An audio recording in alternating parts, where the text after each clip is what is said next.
दोस्तों, ये कहानी महाकवि कालिदास की है, जिनके ज्ञान के प्रकाश से पूरा विश्व जगमगा रहा है।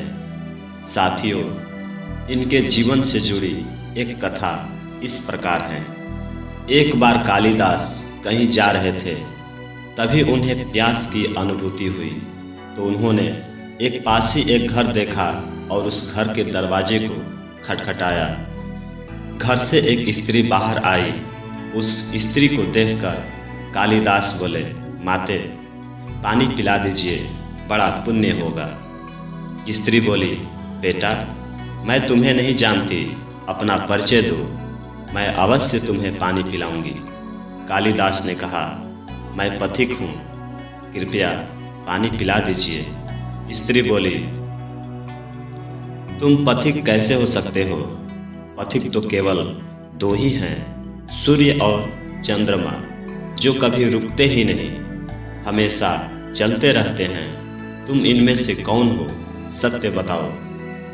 कालिदास ने कहा, मैं मेहमान हूँ, कृपया पानी पिला दीजिए। स्त्री बोली, तुम मेहमान कैसे हो सकते हो? संसार में तो दो ही मेहमान हैं, पहला धन और दूसरा यौवन। इन्हें जाने में समय नहीं लगता, सत्य बताओ, कौन हो तुम? अब तक के सारे तर्क से पराजित हताश हो ही चुके थे कालिदास बोले, मैं सहनशील हूँ, अब आप मुझे पानी पिला दीजिए। स्त्री ने कहा, नहीं, सहनशील तो दो ही हैं, पहली धरती, जो पापी पुण्यात्मा सबका बोझ सहती हैं, उनकी छाती चीरकर बीज बो देने से भी अनाज के भंडार देती हैं, और दूसरे पेड़ हैं, जिनको पत्थर मारो फिर भी मीठे फल देते हैं। तुम सहनशील नहीं हो, सच बताओ, तुम कौन हो? कालिदास लगभग मूर्छा की स्थिति में आ गए और तर्क वितर्क से झल्लाकर बोले, मैं हठी हूँ। स्त्री बोली, फिर असत्य, हठी तो दो ही हैं, पहला नाखून और दूसरे बाल हैं, कितना भी काटो बार बार निकल आते हैं। सत्य कहिए, ब्राह्मण आप कौन हैं? पूरी तरह अपमानित और पराजित हो चुके थे। कालिदास ने कहा, फिर तो मैं मूर्ख ही हूँ। स्त्री ने कहा, नहीं, तुम मूर्ख कैसे हो सकते हो? मूर्ख तो दो ही हैं, पहला राजा, जो बिना योग्यता के सब पर शासन करता है, और दूसरा दरबार का पंडित, जो राजा को प्रसन्न करने के लिए गलत बात पर भी तर्क करके अपनी बात को सही सिद्ध करने की चेष्टा करता है।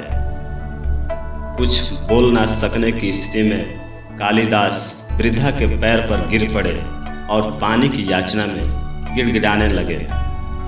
वृद्धा ने कहा, उठो वत्स। आवाज सुनकर कालिदास ने ऊपर देखा तो साक्षात माता सरस्वती वहां खड़ी थी। कालिदास पुनः नतमस्तक हो गए। माता ने कहा, शिक्षा से ज्ञान आता है, न कि अहंकार। तूने शिक्षा के बल पर प्राप्त मान और प्रतिष्ठा को ही अपनी उपलब्धि मान लिया और अहंकार कर बैठे। इसलिए मुझे तुम्हारे चक्षु को खोलने के लिए ये स्वांग दिखावा करना पड़ा। कालिदास को अपनी गलती समझ में आ गई और भरपेट पानी पीकर वे आगे चल पड़े। इससे क्या शिक्षा मिलता है? विद्वता पर कभी घमंड ना करें, यही घमंड विद्वता को भी नष्ट कर देता है। दो चीजों को कभी व्यर्थ नहीं जाने देना चाहिए, अन्न के कण को और आनंद के क्षण को। तो साथियों, इस कहानी में अभी इतना ही, मिलेंगे अगले प्रकरण में, तब तक के लिए धन्यवाद।